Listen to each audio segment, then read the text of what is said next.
मैं Nisha Srivastava, assistant professor holy cross women's college Ambikapur.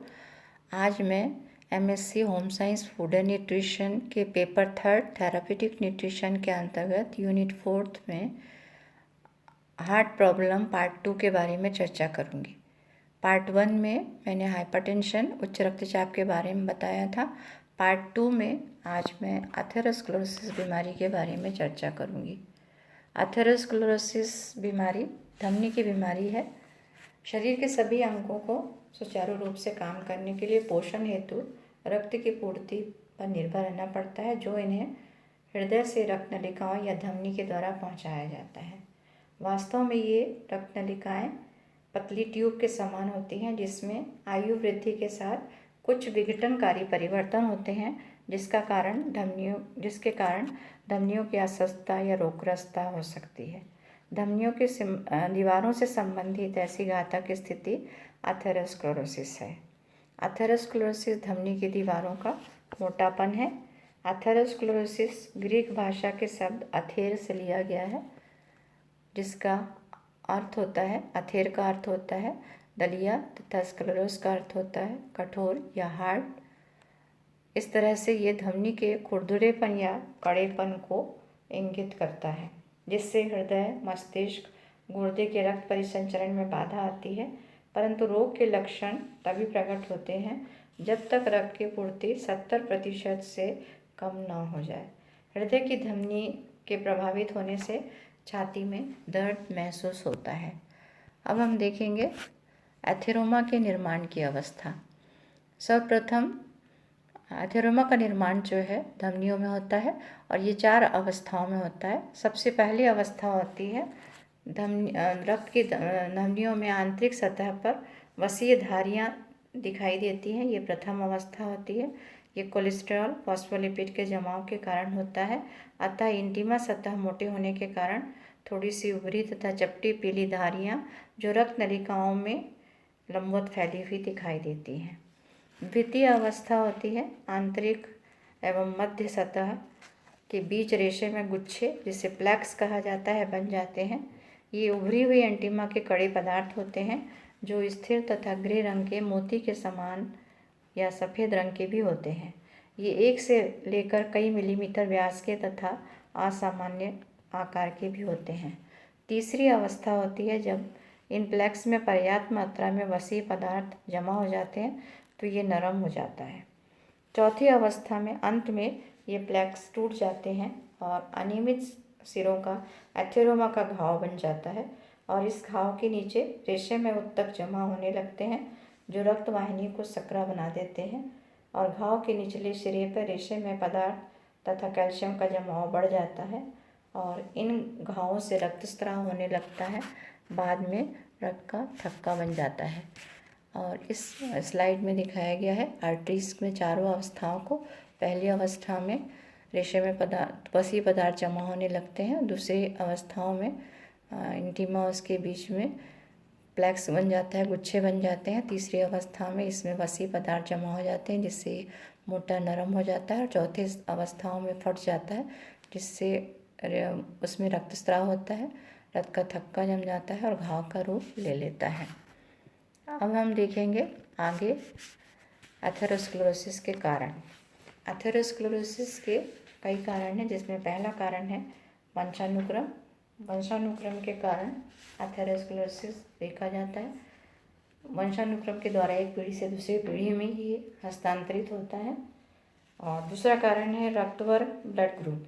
वैज्ञानिक शोधों एवं अनुसंधानों से ज्ञात हुआ है कि AB वर्ग के लोगों में हृदय रोग होने की प्रबल संभावना होती है। नेक्स्ट है एज या आयु। ये 40 वर्ष के बाद अधिक देखा जाता है, लेकिन वंशानुगत कारणों से कम उम्र में भी हो सकता है। नेक्स्ट है आहार या डाइट। एथेरोस्क्लेरोसिस को विकसित करने में आहार का योगदान होता है। आहार में यदि कुल कैलोरी अधिक मात्रा में लिया जाए तो सीरम लिपिड का स्तर बढ़ जाता है। नेक्स्ट है वसा। वसा विशेषकर प्राणीज वसा, मांस, मछली, अंडा, घी, मक्खन अधिक लेते हैं तो कोलेस्ट्रॉल का लेवल बढ़ जाता है। नेक्स्ट है लाइपोप्रोटीन। शरीर में वसा का परिवहन लाइपोप्रोटीन के द्वारा होता है। लाइपोप्रोटीन में कोलेस्टेरॉल तथा फॉस्फोलिपिड होते हैं, अतः इनकी अधिकता हृदय रोग को बढ़ाने में महत्वपूर्ण भूमिका निभाती है। नेक्स्ट है कार्बोहाइड्रेट। कार्बोहाइड्रेट लाइपोजिनेसिस के द्वारा सीरम लिपिड को बढ़ावा देता है। नेक्स्ट है अल्कोहल।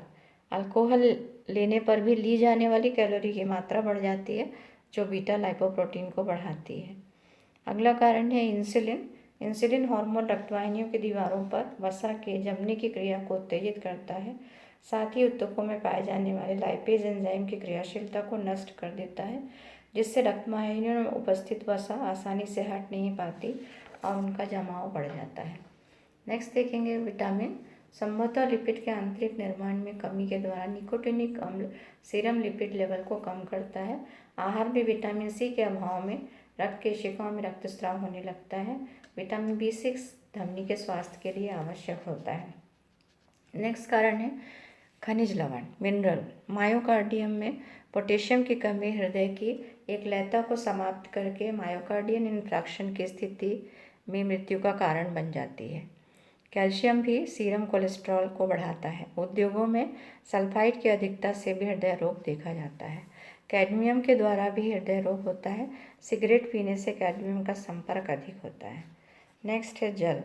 जल के प्रकार पर भी हृदय रोग की गंभीरता निर्भर करती है।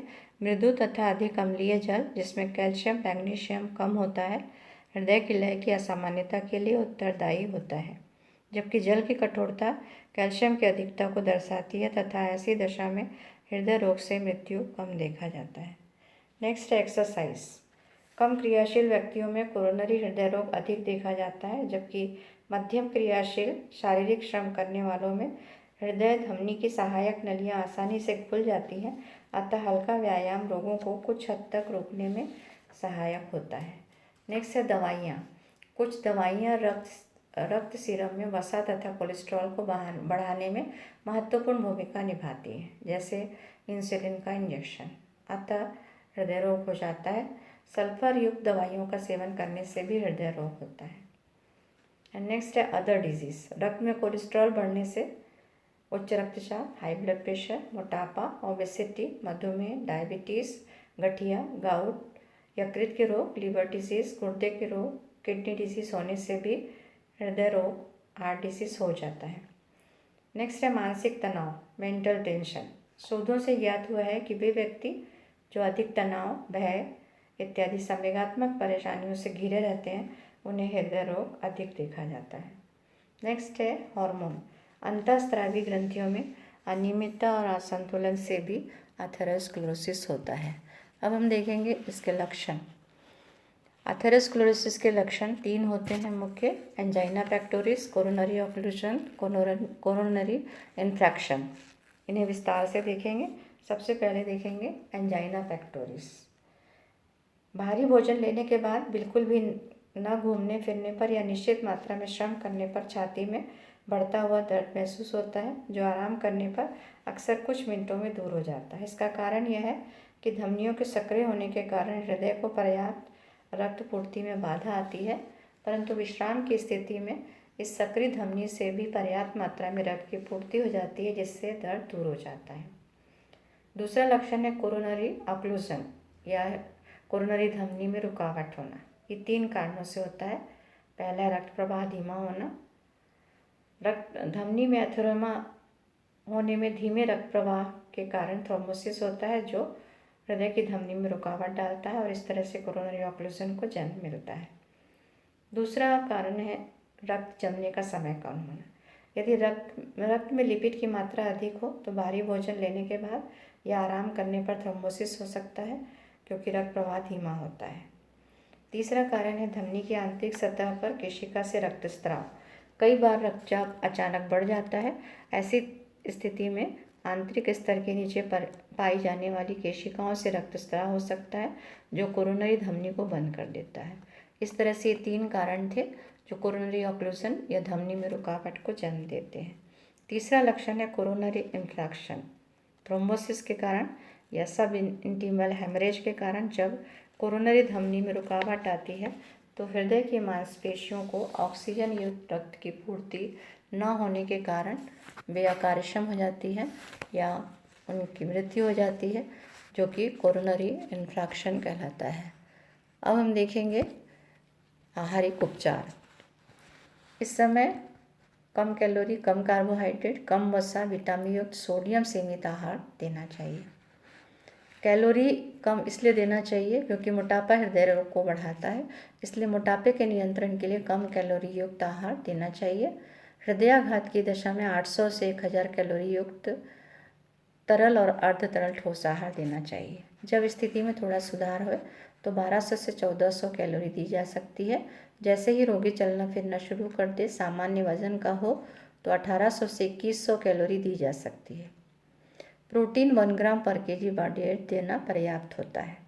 कार्बोहाइड्रेट और वसा देते समय ध्यान रखेंगे कुल कैलोरी का 20% तक वसा दिया जाए और असंतृप्त वसा का उचित अनुपात होना चाहिए।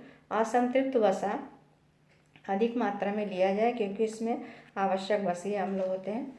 संतृप्त वसा का सेवन कम से कम किया जाए। कार्बोहाइड्रेट 125 ग्राम से अधिक न दें, ये स्टार्च व रेशे के रूप में प्रयुक्त करें। शर्करा का प्रयोग न करें या कम से कम करें।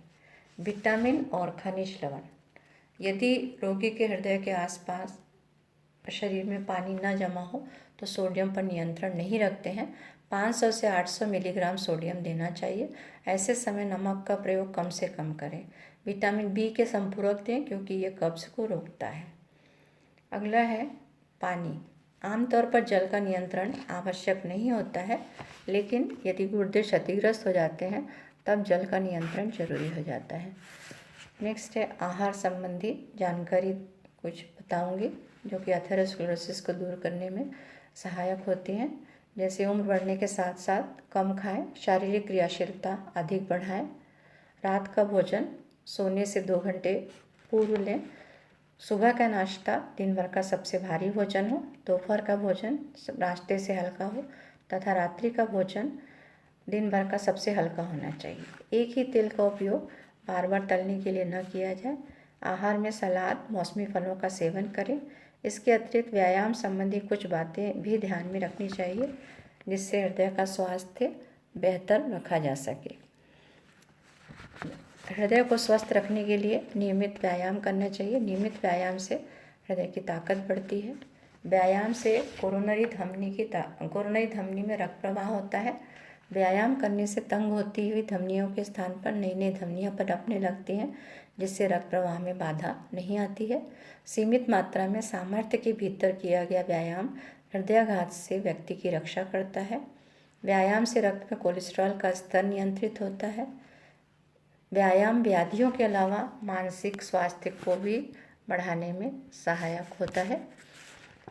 भोजन और व्यायाम के अलावा मन को प्रसन्न रखना चाहिए। जीवन के प्रति सकारात्मक रवैया अपनाएं, ये आपके हृदय के लिए अच्छा होगा। इस तरह से दिल की हिफाजत करना स्वयं आपकी जिम्मेदारी है, ना कि किसी और की। संतुलित भोजन, नियमित व्यायाम व मानसिक संतुलन दिल की हिफाजत की कुंजी है। धन्यवाद।